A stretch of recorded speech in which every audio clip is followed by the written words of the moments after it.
Ito yung kalabaw namin guys. Pinapakain siya ng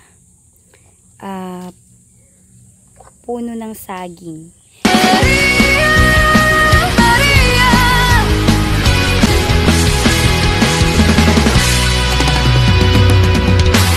Sa Ilocano ang tawag namin dito sa puno ng saging lambaan. Pinapakain din po namin yan sa mga baboy. Pero niluluto muna yan. Pinapakuluan na kasama ng hinahaluan ng darak after maluto. Etong puso ng saging. So ayun yung kalabaw namin guys. Mapayat nga lang siya kasi summer ngayon, walang masyadong makain. So dito siya pinapasilong sa ilalim ng puno ng kawayan.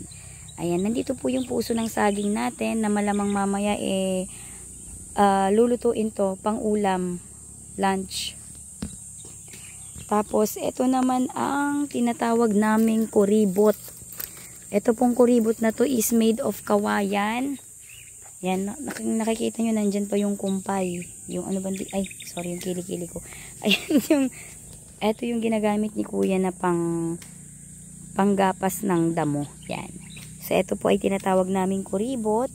Dito nilalagay yung damo na kinukuha sa bukid. So, para siyang backpack, guys. Ayan o. Para siyang backpack. Lalagay lang yan sa likod. Tapos, ganito lang yan ginagamit, guys. O. Ganito lang ito ginagamit. Actually, dalawa dapat to. Pero ito kasi isa lang. Yan lang yan. Ganyan. Ganyan lang siya. Diba? Yan, ganito po ginagamit ang kuribot na panghakot ng damo para sa baka, kalabaw. Ayun. So, ayan guys ang view sa likod ng bahay natin. Yan. Ayun na yung siniguelas. So, eto naman yung nasa likod naman. Nasisilaw kasi ako sa araw. Ayan naman yung mga tobacco natin. Tobacco farm. So, hindi po amin yan ha. Iba't ibang tao po nagmamay-ari dyan.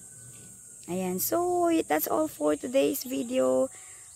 Kita-kits ulit tayo sa susunod guys.